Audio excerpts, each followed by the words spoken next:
Muy bien, como ya sabéis, porque ya lo hemos comentado, esta carta a los Efesios tiene dos partes muy claramente definidas. Está muy bien definida, muy bien partida esta carta en dos partes. La primera, capítulos 1, 2 y 3, y segunda parte, capítulos 4, 5 y 6. Y en la primera parte, Pablo comenzaba explicándonos la historia de la salvación de Dios al hombre. ¿Recordáis, verdad? En esta primera parte expone cómo fue el plan que Dios diseñó para salvar al hombre de su esclavitud. Vimos al Dios Trino, Dios Padre, Dios Hijo y Dios Espíritu Santo. Vimos cómo Dios Padre escogió elegir entre la raza humana y desde antes de la fundación del mundo aquellos que habrían de ser sus hijos. Vimos también Dios Hijo en la persona de Jesucristo, que vino a este mundo para realizar voluntariamente ese plan de Dios Padre, muriendo sobre una cruz para pagar por nuestra culpa. De esta manera, la justicia de Dios queda satisfecha, porque Dios es justo y no puede perdonar mirando hacia otro lado. Esto lo que significa es que lo que se rompe, alguien lo tiene que pagar. Tú, yo u otro, pero alguien tiene que pagar lo que se rompe. Y Dios Espíritu Santo. Dios Espíritu Santo que llama a los elegidos por Dios a través de la predicación por medio de la redención de Cristo. El rescate que el Hijo, ¿sabéis? La redención significa un pago, un rescate, en este caso el rescate que el Hijo hizo en la cruz por nosotros. ¿Y cómo lo hace el Espíritu Santo? ¿Cómo nos sella el Espíritu Santo? Pues precinta esa vida viviendo en nosotros para que ni la muerte ni la vida, ni ángeles ni principados, ni potestades, ni lo presente ni lo porvenir, ni lo alto ni lo profundo, ni ninguna otra cosa creada pueda separarnos del amor de Dios. Después de exponer esta historia de la salvación del hombre, Pablo nos enseña que esta salvación fue por gracia, como un regalo inmerecido, porque no hay nada en nosotros o que nosotros podamos hacer para ganarla, para reclamarla, para exigirla o para merecerla. Así que en esta primera parte vimos cómo Pablo explica algo y ora para que entendamos ese algo, que es, lo volvemos a repetir, la salvación del Dios Trino, una salvación que es por gracia. No es por obras, sino que es por gracia, para que formemos un pueblo que, reconciliado con Él a través de Cristo, tiene la misión, ese pueblo, de llevar esa reconciliación que ya hemos tenido nosotros a los demás, para que también puedan llegar a ser parte de ese pueblo que es la Iglesia. Así podríamos resumir la primera parte de esta carta, la historia de la salvación a través del sacrificio de Jesús y la formación de un pueblo, de su pueblo. Y esta primera parte, que forma parte los capítulos 1, 2 y 3, está unida a la segunda parte por una frase, en realidad por una palabra. Es esta, versículo 1. Yo pues, preso en el Señor, os ruego que andéis como es digno de la vocación con que fuisteis llamados. Así que después de que Pablo nos explicó cuál era el plan de Dios para la salvación del hombre, y de pedir a Dios que alumbre el entendimiento de nuestros ojos para que los efesios podamos comprender lo mejor posible la esperanza que realmente tenemos en semejante salvación, después de exponerlo teóricamente y orar para que entendamos esa teoría, ahora viene la consecuencia lógica. Yo, pues, os ruego que andéis como es digno de la vocación con la que fuisteis llamados. O sea, que esta salvación debe afectar a cualquier área de nuestra vida. La Iglesia es un organismo vivo, por eso está construido con piedras vivas que son responsables de ir creciendo en santidad. Por lo tanto, esta salvación no es una salvación muerta que se queda ahí y hacemos lo que nos da la gana, sino que está viva porque tiene vida esa salvación y como resultado práctico nos da un comportamiento diferente al que antes teníamos. Este resultado se va a ver en la unidad en la Iglesia, el servicio a la misma, y para ir creciendo todos en amor, como Iglesia, pero también se ve en nuestras familias y trabajos. Así es como el reino de Cristo crece y se fortalece aquí en la tierra.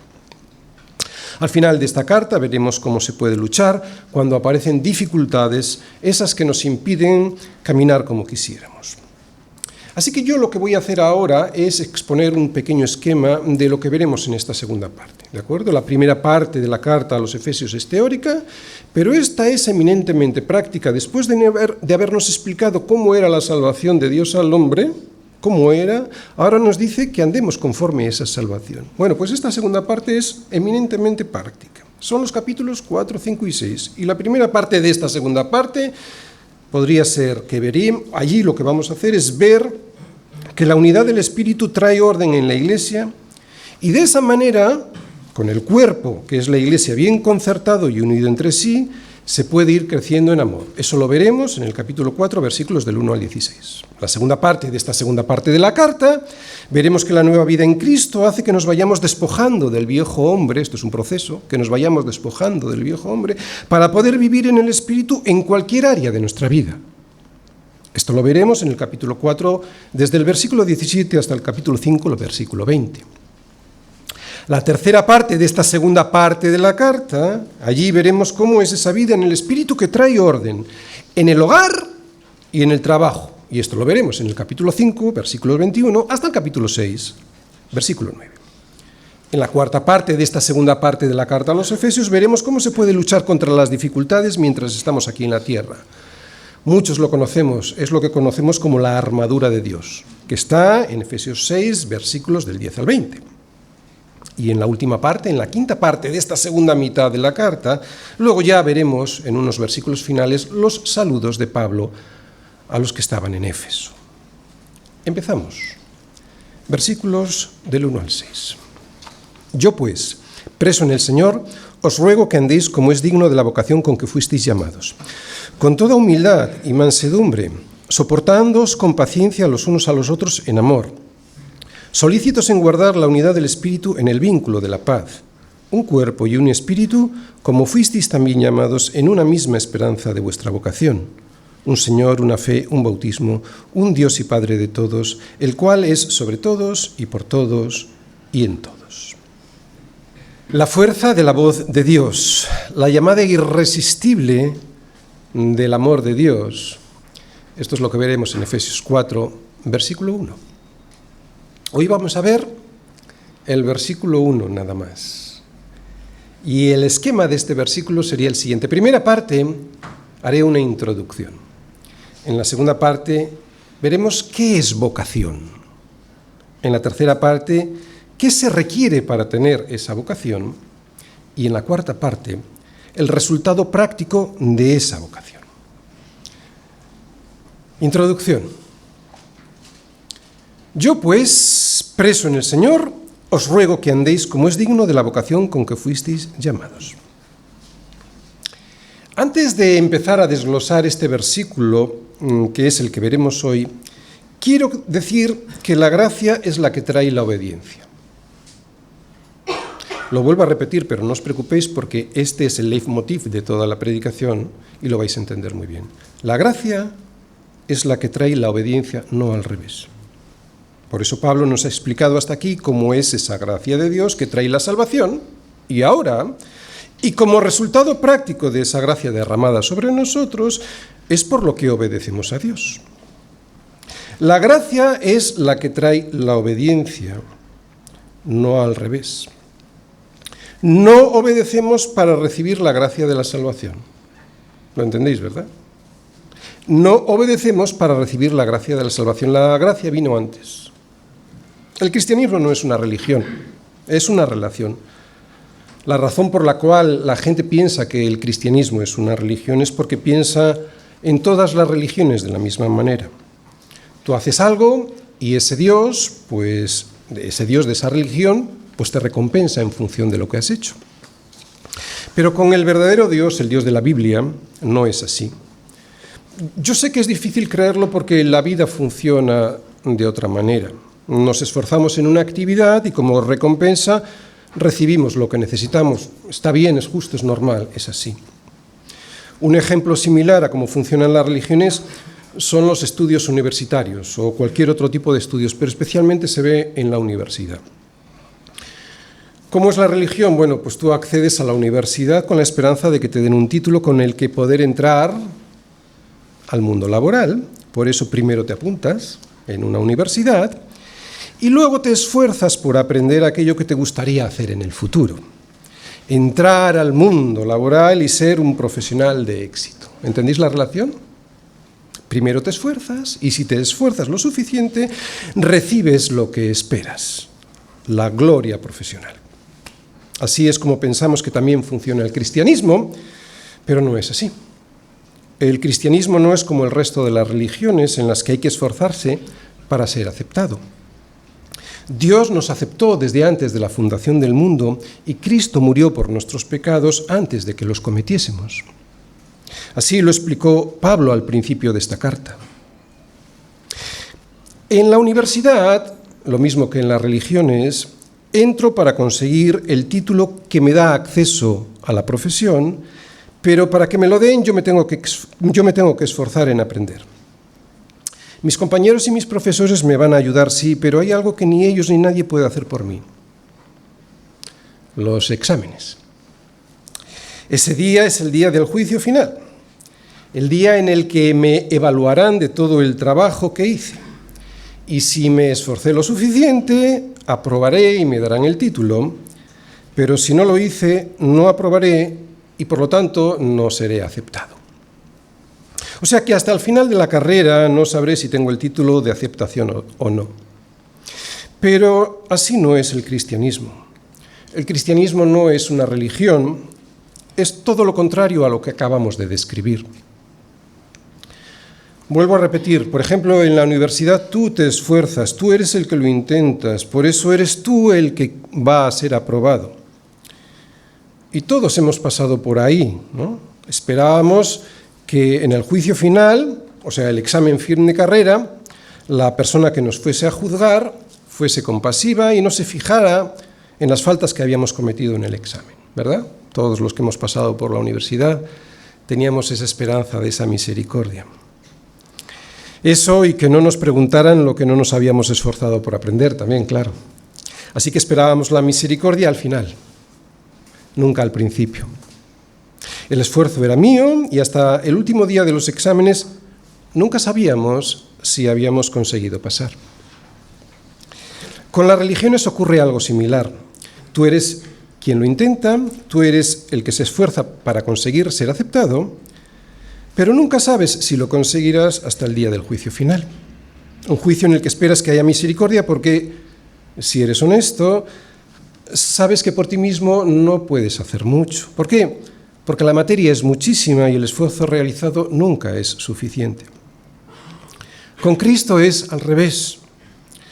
La aceptación es al principio, no al final, y además es Él quien lo ha hecho todo para que sea aceptado, no he sido yo. Yo solo respondo a lo que Él ya hizo por mí, salvarme. Reconozco que esto es escandaloso.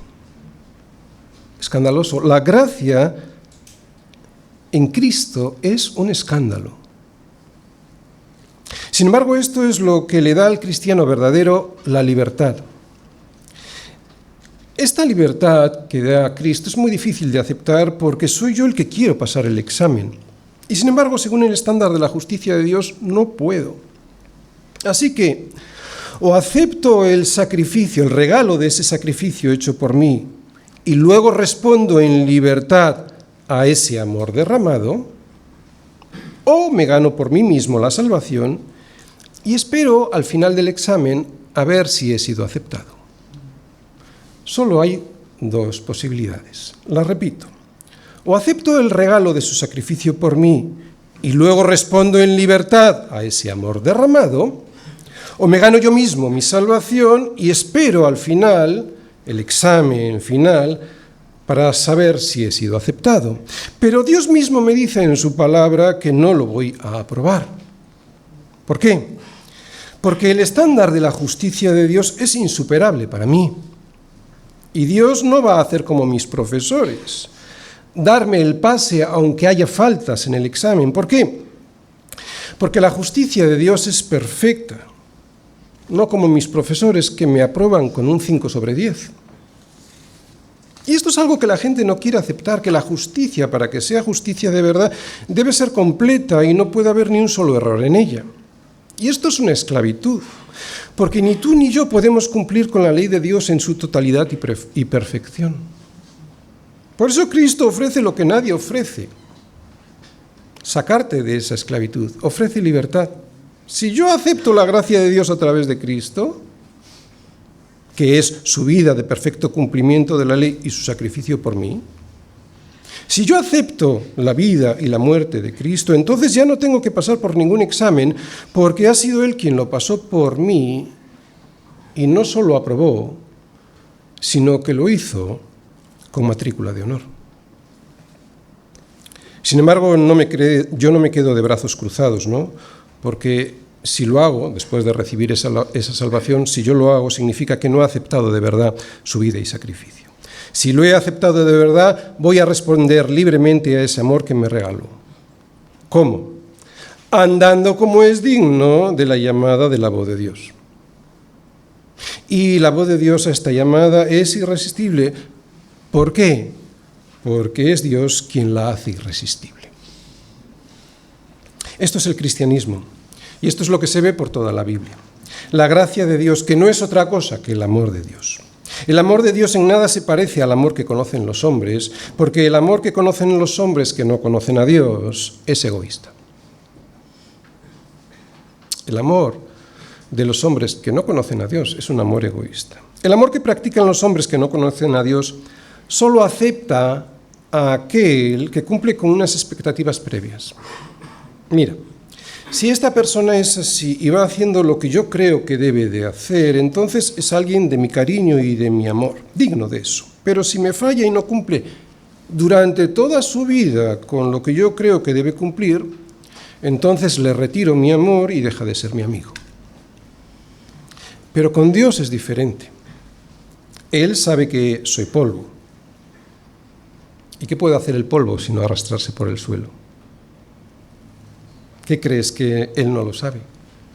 Él sabe que yo no puedo ni elegir ni seguirle porque nací en pecado, con una tara en mi carne que me impide hacerlo, y cuando lo intento no lo hago de corazón. Por eso nos tuvo que amar primero, por eso nosotros le amamos a Él, porque Él nos amó primero. Y esta es la libertad que me da y que yo no tenía: poder amar a Dios como Dios quiere ser amado. Y lo demuestro andando como es digno de la vocación con la que fui llamado. Y lo hago en libertad, no por obligación. Es absurdo amar a alguien por obligación. Un padre no quiere que su hijo le ame porque si lo hace le dejará una herencia. Un hijo debe amar a su padre por quien es su padre, no por esa herencia. Por eso la religión es una esclavitud. ¿Te imaginas estar siendo examinado toda tu vida sabiendo que jamás podrás llegar a la altura que Dios exige? Eso es la religión. Es una esclavitud. Dios me regala su gracia y si la acepto es cuando me dice: ahora puedes andar como es digno de la vocación con la que te llamé. Pero me ha dado la gracia previamente. En otras palabras, ahora sí puedes andar como es digno de lo que yo te di. Y lo vas a poder hacer no porque tengas fuerzas en ti mismo, sino porque mi fuerza está en la fuerza de mi voz, en la fuerza de mi llamado, de mi llamamiento. Porque mi llamamiento es irresistible. Y no hay otra manera para que un pecador que no puede seguir a Dios ni quiere, pueda andar como Dios quiere que ande. No hay otra manera. Porque solo hay dos formas de ser justos y estar delante de la presencia de Dios. Obedecer para ser aceptado, religión, o ser aceptado para obedecer, relación. Y si realmente te conoces y sabes de tu imposibilidad de obedecer de la manera que Dios quiere que lo hagas, entonces solo hay un camino: la gracia de ser aceptado para poder luego obedecer en gratitud a esa gracia de haber sido aceptado. Por eso el Dios de la Biblia no es religión, entendida esta como un rito, como una norma que hay que obedecer obligatoriamente. Y después, si es que he cumplido lo suficientemente, Dios me da lo que merezco y entonces me acepta. No. Él es relación. Una relación personal en la que conozco su amor, y ese amor que conozco y que ha sido derramado sobre mi vida hace que pueda andar como es digno de ese amor que recibí. ¿Os dais cuenta? Es justo al revés. Por eso es muy importante ser capaces de conocer el amor de Cristo, que excede a todo conocimiento, para poder ser llenos de toda la plenitud de Dios. Por eso, era por lo que oraba Pablo, para que pudiéramos entender plenamente esto, ¿no? Y de esta manera poder andar como Él quiere que andemos. Claro, si no lo entiendes, si solo has recibido una gracia que no eres capaz de comprender en toda su profundidad, anchura, largura y longitud, ¿cómo vas a responder?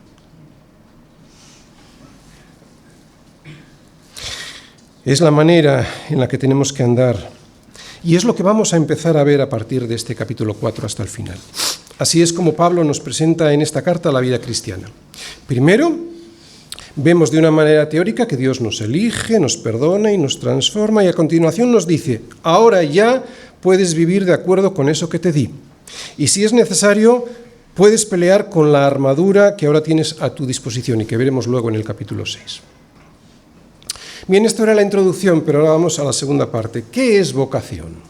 Yo, pues, preso en el Señor, os ruego que andéis como es digno de la vocación con que fuisteis llamados. Bien, todos conocemos la palabra vocación. No estamos hablando de la vocación profesional, que surge de unas preferencias personales. En un cristiano siempre está supeditada a la voluntad de Dios, sí, pero no estamos hablando de esta vocación. Aquí vocación significa vivir la vida a la cual hemos sido llamados por diseño de Dios mismo. No es un llamado que surge de nuestra propia opinión para vivir como nos parece que debemos vivir, por muy piadosa que sea nuestra idea. No, es un llamado de Dios. Es un llamado de Dios que no tiene ninguna relación con nuestra capacidad de entender o nuestro deseo de seguir a Dios, de nuestro entendimiento de Dios. ¿Por qué? Porque no hay quien entienda, no hay quien busque a Dios. Si no es Dios quien te llama primero y te da el entendimiento después. No hay quien pueda. No somos capaces. Por eso esta vocación de la que habla el versículo 1 es algo sobrenatural. Esto es algo sobrenatural que sucede después de haber sido llamado, arrastrado, forzado a entrar. Esa es la llamada de Dios, ese es el poder de la llamada de Dios. Llamado, arrastrado por Dios. O como veremos dentro de un momentito otra vez, en Lucas 14:23, forzado por Dios para entrar en su casa, para abrazar su salvación diseñada desde antes de la fundación del mundo. Es una vocación, pues, que surge de un llamado exterior y que se entiende, las dos cosas, surge de un llamado exterior y que se entiende por una sabiduría que también viene de Dios. No vale con estudiarla sin más. Es verdad que hay que estudiar, pero es necesario que el Espíritu Santo nos dé el conocimiento, iluminando nuestro entendimiento, para que sepamos en qué consiste ese regalo de Dios. Es necesario, es un milagro. Muchos saben, porque lo han leído o estudiado, que Dios Padre diseñó el plan de salvación para el hombre, que Dios Hijo lo hizo efectivo sobre una cruz, pero sin el llamamiento que Dios luego hace y que es sellado por el Espíritu Santo, es imposible entenderlo como Dios quiere que lo entendamos. Es una obra del Dios Trino. Sin la labor del Espíritu Santo haciéndonos entender lo que Dios quiere que entendamos, nada. Por eso, sin este llamamiento, resulta imposible tener la vocación de Dios para poder andar conforme a esa vocación. Esto es lo que produce la fuerza de la voz de Dios. Una vocación que surge de su llamado y que desea caminar en santidad, a pesar de las dificultades que siempre surgen por el camino en este cuerpo de muerte, ¿no? Porque ¿quién entendió la mente del Señor? ¿O quién le dio a él primero para que le fuese recompensado? Ni nadie puede entender la mente del Señor si Él no nos la desvela, ni nadie puede dar primero para poder ser recompensado. ¿Por qué? Porque todo es de Él, por Él y para Él.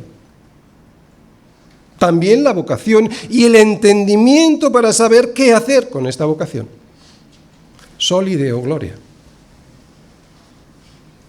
Y esta vocación que surge de un llamado la pone Dios en nuestro corazón para que podamos hacer algo en nuestra vida personal, sí, pero también para que podamos hacer algo juntos como iglesia, todos juntos como iglesia. Es un llamado para hacer algo con nuestra vida individual, porque luego, y lo veremos durante toda esta segunda parte, Pablo hace referencia a una integridad personal que nos exhorta a varias cosas.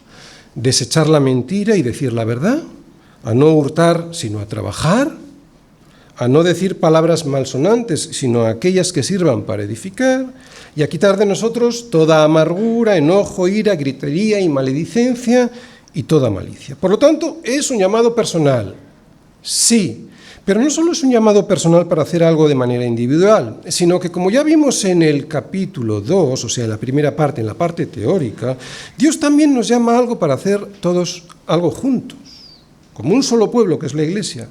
Lo vimos en el capítulo 2 como una enseñanza teórica, cuando Pablo les decía a los efesios: pero ahora en Cristo Jesús, vosotros que en otro tiempo estabais lejos, habéis sido hechos cercanos. O sea, ha habido ahí una llamada. Habéis sido hechos cercanos por la sangre de Cristo. Así que aquí hay una llamada a ser un solo pueblo. Lo vamos a recordar, estaba en los versículos 19 al 22 del capítulo 2. Fijaros, esta es la parte teórica de este llamamiento para ser un pueblo. Así que ya no sois extranjeros ni advenedizos, sino conciudadanos de los santos y miembros de la familia de Dios. Por lo tanto, ahora lo que tenéis que hacer es ir edificándoos sobre el fundamento de los apóstoles y profetas, siendo la principal piedra del ángulo Jesucristo mismo, en quien todo el edificio, o sea, la iglesia, con piedras vivas, ¿no?, bien coordinado, va creciendo para ser un templo santo en el Señor, en quien vosotros también sois juntamente edificados para morada de Dios en el Espíritu. Bien, aquí Pablo en este capítulo 2 nos enseñó de manera teórica el llamado de Dios a ser la iglesia. Pero a partir de ahora, porque la segunda parte es como un fiel reflejo de la primera, pero en lo práctico. Así como la primera parte nos explica varias cosas de una manera teórica, ahora va a venir en la práctica. Ahora, a partir de ahora, nos lo va a enseñar a hacer de una manera práctica. Vamos a leer esta parte vamos a hacer un adelanto de esta parte práctica de la Iglesia y vamos para ello a Efesios 4, versículos del 11 al 16. Dice así: Él mismo, está hablando de Dios, constituyó a unos apóstoles, a otros profetas, a otros evangelistas y a otros pastores y maestros, a fin de perfeccionar a los santos, está hablando de la Iglesia, ¿vale?, para la obra del ministerio, para la edificación del cuerpo de Cristo, hasta que todos lleguemos a la unidad de la fe y del conocimiento del Hijo de Dios, a un varón perfecto a la medida de la estatura de la plenitud de Cristo, para que ya no seamos niños fluctuantes, llevados por doquiera de todo viento de doctrina, por estratagema de hombres que para engañar emplean con astucia las artimañas del error, sino que, siguiendo la verdad en amor, crezcamos en todo en aquel que es la cabeza, esto es Cristo, de quien todo el cuerpo, bien concertado y unido entre sí por todas las coyunturas que se ayudan mutuamente, según la actividad propia de cada miembro, recibe su crecimiento para ir edificándose en amor. Esto que estudiaremos después de este versículo 1 también forma parte de esta vocación a la que hemos sido llamados. De hecho, todo lo que vamos a ver de aquí hasta el final de la carta, antes de los saludos finales, forma parte de esta vocación a la que hemos sido llamados. Por lo tanto, no solo está hablando de una vocación personal para un comportamiento personal, sino también para un comportamiento de todos juntos como iglesia. Es todo lo que ha descrito, la vocación es todo lo que ha descrito previamente en los capítulos 1, 2 y 3, ¿no? Todo eso que ha desarrollado de una manera teórica, ahora él lo va a exponer y a desarrollar de una manera práctica. Así que para resumir la vocación a la que fuimos llamados, diremos que surge y está basada en lo expuesto por Pablo hasta aquí. Y repetimos, está basada en ser escogidos, elegidos por Dios y amados por Él desde antes de la fundación del mundo. En aceptar el perdón de los pecados que Cristo nos dio en la cruz. En haber sido sellados por el Espíritu Santo. En ser parte de la Iglesia que es el cuerpo de Cristo y en estar unidos los unos a los otros por medio de la fe en Cristo Jesús para ser todos juntos el templo donde mora el Espíritu Santo. Así es como vamos caminando todos juntos hacia el Monte Santo que está en Sion, allí en la eternidad. Vivimos en este mundo, pero este mundo no es nuestra casa. Somos ciudadanos del cielo, no del mundo. Somos embajadores de un reino que está muy lejos, pero que al mismo tiempo se ha acercado en Jesucristo. Somos extranjeros y peregrinos en este mundo y nada se nos ha perdido aquí. Pues esto último es también parte de nuestra vocación. De hecho, esta es la razón última por la cual Dios ha diseñado nuestra salvación, para que vayamos caminando todos juntos y en armonía hacia el Monte Santo del Señor. ¿Y esta vocación es para todo el mundo? Pues no. ¿Por qué? Porque aunque todos somos llamados, no todos somos escogidos. Ahora lo explicamos. Tercera parte. ¿Qué se requiere para tener esta vocación? Yo pues, preso en el Señor, os ruego que andéis como es digno de la vocación con que fuisteis llamados. Como ya hemos dicho, esta vocación no surge de nuestra propia opinión, o sea, no nos llamamos nosotros a nosotros mismos, ni tampoco surge de nuestro consejo, sino de Dios. Llamados, somos llamados.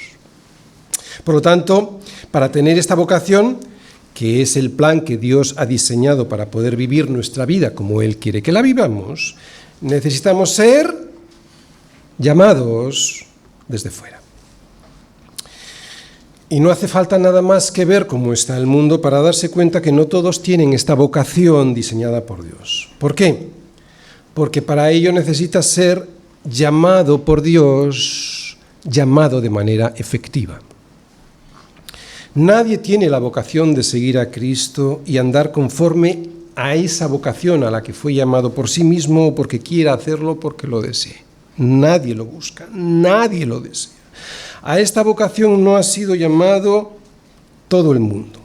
Para poder tener esta vocación necesitas ser llamado y ser llamado por Dios mismo. Y no de cualquier manera, sino de manera eficaz. Lo explicamos.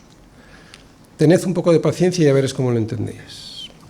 Por nuestro propio pecado, o sea, por haber nacido de una raza caída, nadie tiene la vocación en sí mismo de vivir como Dios quiere que vivamos.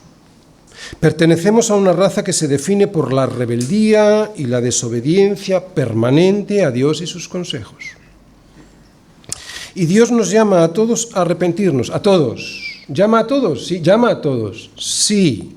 Y lo hace a través de muchos medios. De hecho, tanto en el Antiguo Testamento como en el Nuevo Testamento vemos que Dios llama a todos al arrepentimiento, ofreciéndoles el Evangelio. Yo os voy a dar unos ejemplos, tanto del Antiguo Testamento como del Nuevo. Pocos, pero bueno, la Biblia está llena. Isaías 55:1. A todos los sedientos, venid a las aguas, y los que no tienen dinero, venid, comprad y comed. Venid, comprad sin dinero y sin precio vino y leche. Hay que comprar, aunque es gratis, porque es sin dinero. Pero hay que comprar, porque costó un precio. A nosotros nos es dado gratis. Ya en el Antiguo Testamento se muestra esta salvación a todo el mundo. Mateo 28:19. Id y haced discípulos a todas las naciones. Tenemos que llevar la salvación a todo el mundo, para llamar a todo el mundo. Hechos 17:30. Dios manda a todos los hombres en todo lugar que se arrepientan. Pero pastor, entonces, ¿por qué no todos escuchan, se arrepienten de sus pecados y siguen a Cristo?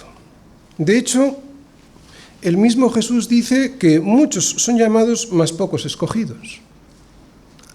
Bueno, pues para entenderlo hay que distinguir entre dos tipos de llamamiento que se ven en la Biblia.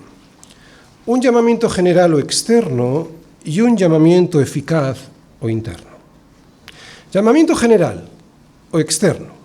Con este llamamiento Dios llama al arrepentimiento a través de la creación, a través de la conciencia y a través de la predicación.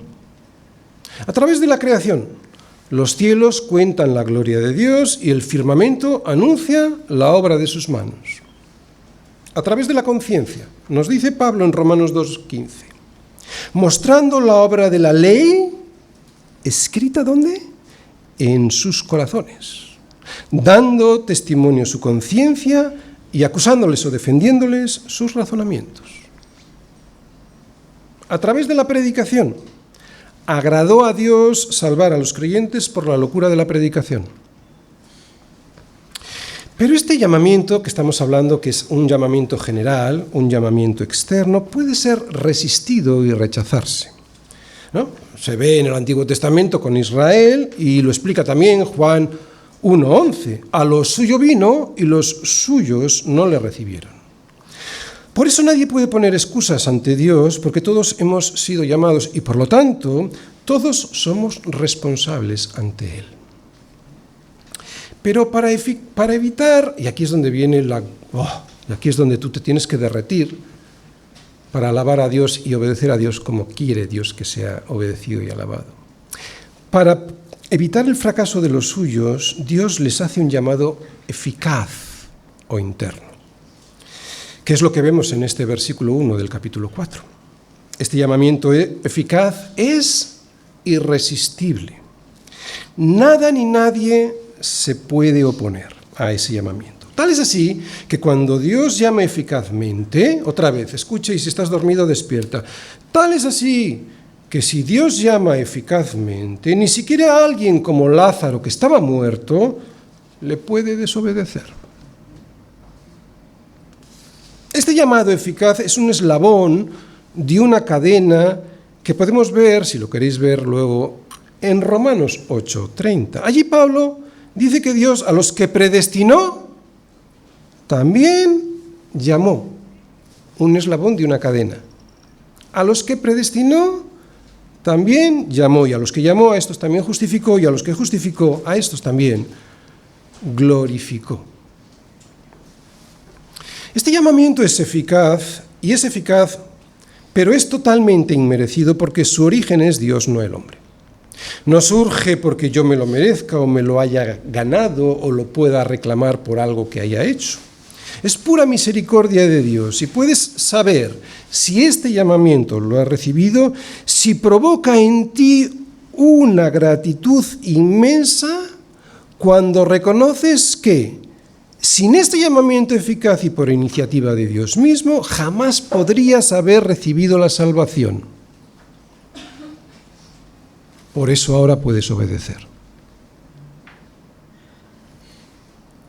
Antes hemos mencionado a Lucas 14:23. En alguna otra predicación lo hemos visto, pero es necesario volver a verlo porque aquí es donde vemos que Dios, sin que nos fuerce a entrar, nadie podríamos llegar a su reino.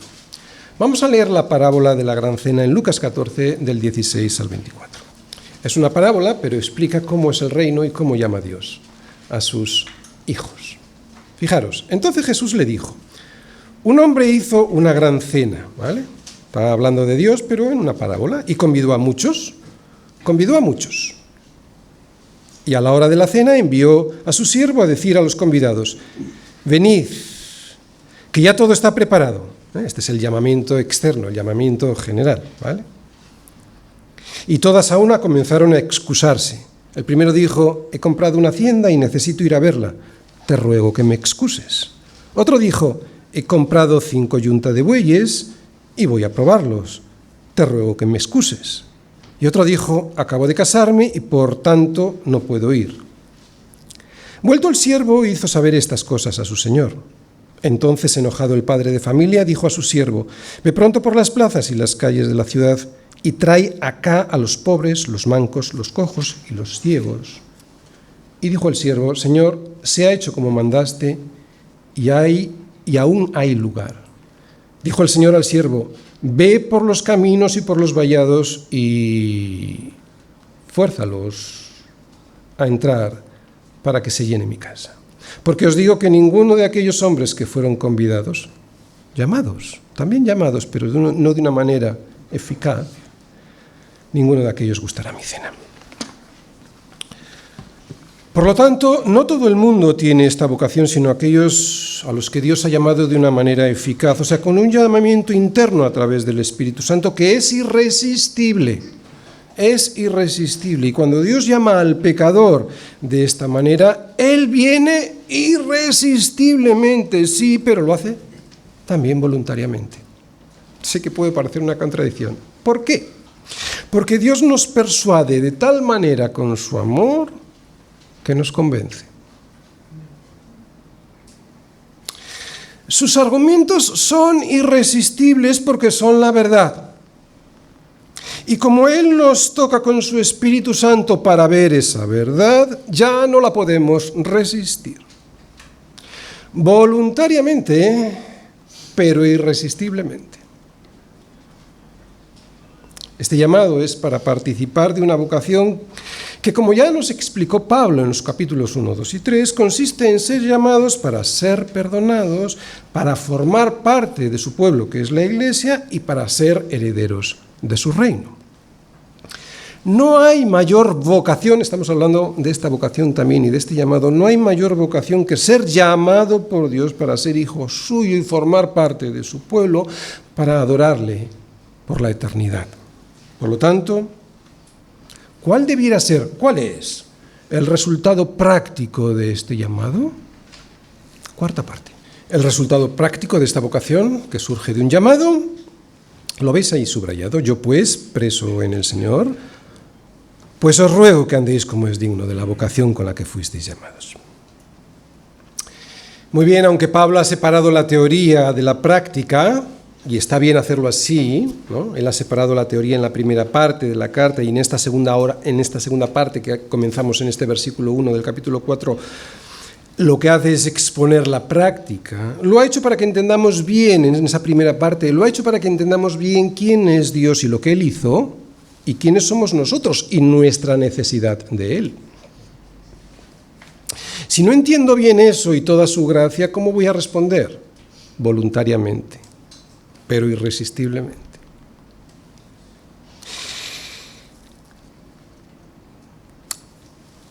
Pero con este pues, porque estamos en la segunda parte y empieza con un pues, con este pues ahora une las dos partes de la carta, porque no se puede separar la teoría de la práctica. ¿De acuerdo? Ahora pues, aquí está la unión entre la teoría y la práctica. Estamos en el primer versículo de la parte práctica. Ahora pues, después de que os he explicado cómo es el amor de Dios y lo que Él hizo por vosotros, como vimos en los capítulos 1, 2 y 3, ahora pues, ya podéis andar como es digno de la vocación con que fuisteis llamados. No hay salvación que no traiga santidad. No existe. No puede haber nadie que, habiendo sido llamado, no desee andar como es digno de ese llamado. Estoy hablando de la santidad como un proceso, ¿de acuerdo? Porque hay tres tipos de santidad. Cuando Dios nos llama, somos santos, posicionalmente santos. Luego hay una progresión de esa santidad. Cuando vamos caminando, vamos siendo cada vez más santos. Y luego hay la santidad que Él nos da en la glorificación, ¿no? Cuando Él ya estamos allí viviendo la vida eterna. No, ahora mismo estoy hablando del proceso de la santidad, desde que Él nos llama a ser santos hasta que nos lleva a su presencia.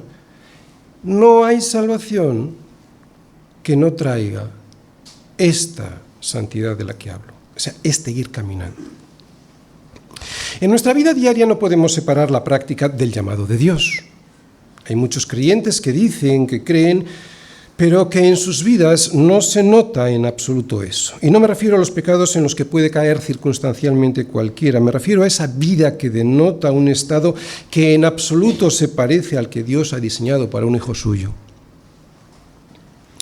Cuando te empeñas en trabajar en ese lugar al que sabes que Dios no te ha llamado, pero en el que te interesa seguir, por lo que sea. Cuando sigues con unas amistades que te van a llevar al abismo porque no eres capaz de ser tú quien les influyes, sino que son ellos los que te influyen a ti.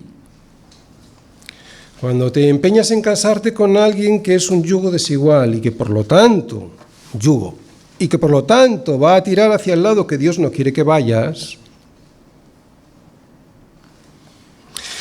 Cuando eres infiel a tu mujer o a tu marido por muchas excusas que pongas, cuando usas la mentira para conseguir tus fines, cuando te resistes a ser parte del cuerpo de Cristo que es la Iglesia, como veremos en los siguientes versículos, con toda humildad y mansedumbre, soportándoos los unos a los otros, con paciencia, solícitos en guardar la unidad del Espíritu en el vínculo de la paz, cuando haces esto, o parte de esto, o algo similar a esto, y lo haces de una manera sistemática y sin ser sensible a la voz del Espíritu Santo que te dice lo que dice la Escritura, entonces yo dudaría del llamamiento de Dios a tu vida.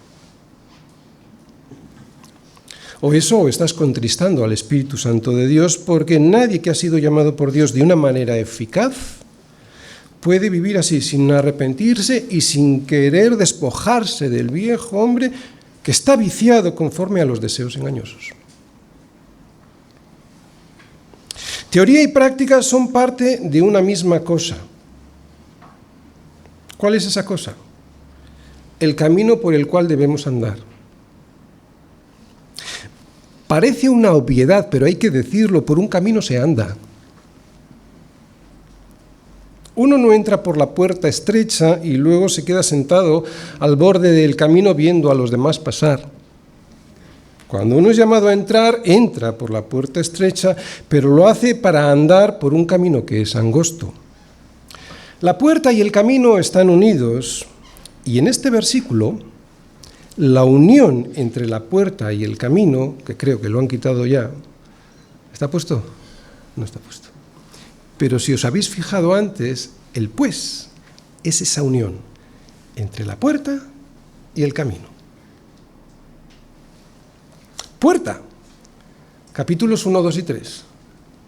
Camino, por el que debemos ahora andar, capítulos 4, 5 y 6. La santidad es un camino porque la santidad se vive andando. Se vive como un progreso, como un caminar, como dice Proverbios 4:18, ¿no? Que la senda, el camino, la senda de los justos es como la luz de la aurora que va en aumento hasta que el día es perfecto. Nadie aquí es perfecto hasta que lleguemos a estar con el Señor, pero hay un camino que va en aumento. Esa es la santidad de la que estamos hablando. Esta es la santidad de la que habla este versículo. Y este camino, que para los justos, que son aquellos que han sido justificados por la sangre derramada por Cristo en la cruz, este camino no lo definen ellos con su propia opinión, sino Dios. Y esto es muy importante. Por eso es Dios, a través de Pablo, desde ahora y hasta los saludos finales, quien nos va a dar una serie de preceptos que no son en absoluto discutibles por nuestro parecer. Nadie que sea un verdadero hijo de Dios discute los consejos de Dios. Es un camino que está muy claramente definido por Dios y con reglas muy específicas que hay que seguir. No somos nosotros quienes las determinamos, ni mucho menos quienes las cambiamos. Y aquí debemos estar siempre atentos, porque muchas veces todos nos vemos tentados a hacer cambios en la palabra de Dios al no querer seguir el camino dictado por Él. Esto ocurre cuando empezamos a justificar cambios en la palabra con cualquier excusa que se nos ocurra.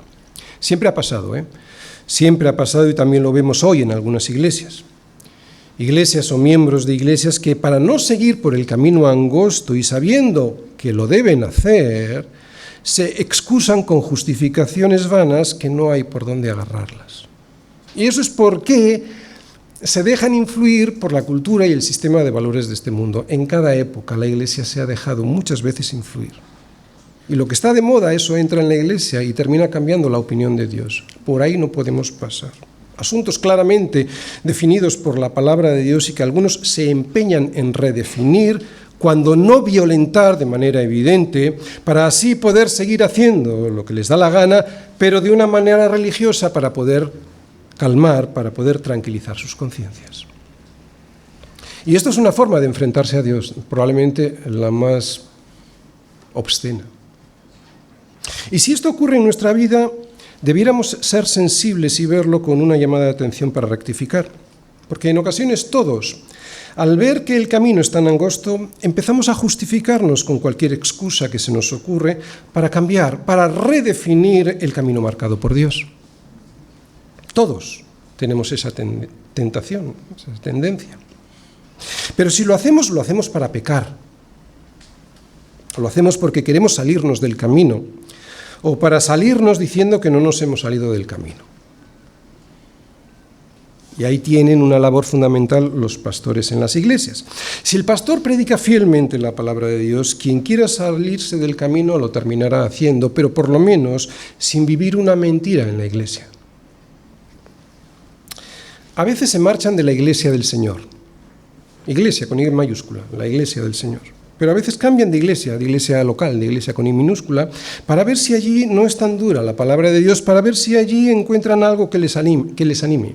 Pero no que les anime en su fe al Señor, sino en su orgullo personal.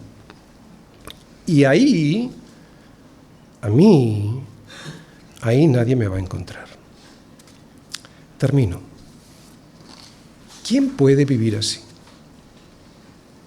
¿Quién puede andar como es digno de la vocación con que ha sido llamado?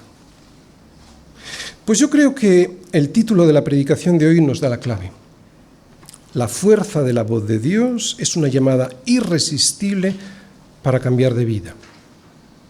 El amor de Dios puede hacer que de manera voluntaria podamos andar como Dios quiere que lo hagamos. Es un amor que nos arrastra, pero ya deseamos que nos arrastre. No vivimos en una religión, sino en una relación personal con Dios. Es un Dios que nos ha amado primero y por eso nosotros le podemos amar a Él. Lo contrario es imposible. De hecho, lo contrario es una esclavitud. Nadie puede vivir una vida en la que si hago bien las cosas soy escogido y si las hago mal seré desechado. Eso sería vivir una vida de esfuerzos imposibles en la que la aceptación de Dios viene después de mi comportamiento, de que mi comportamiento sea el correcto. ¿Por qué digo que eso sería una vida de sacrificios y de esfuerzos imposibles?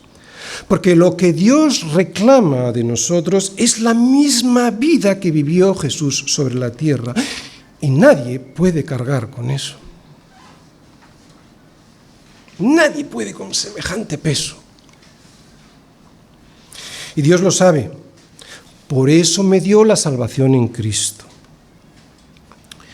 Si yo creo en ese Cristo que vino a vivir por mí y a morir por mí, Dios Padre me otorga, me imputa la vida de Cristo, o sea, su justicia, su vida justa, y al mismo tiempo me perdona mis pecados, porque acepté que Él los cargara sobre la cruz. Por eso ahora ya soy libre para poder andar como Dios quiere que lo haga.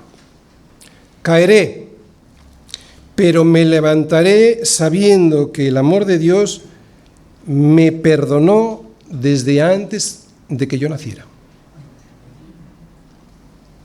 Él me aceptó al principio, al igual que yo acepté a mi mujer sin exigirle un comportamiento previo de muchos años para poder recibirla como mi esposa. Él me aceptó al principio y además me ha recibido para no divorciarse nunca, jamás, de mí. Si soy parte del cuerpo de Cristo, o sea, si soy la esposa, Él jamás me dejará, Él jamás me abandonará. Y es ese amor el que hace que, de manera voluntaria, pueda andar como Dios quiere que lo haga. Esa es la fuerza que me une a Él. Obedezco no para ganarme su amor, sino porque ya lo tengo.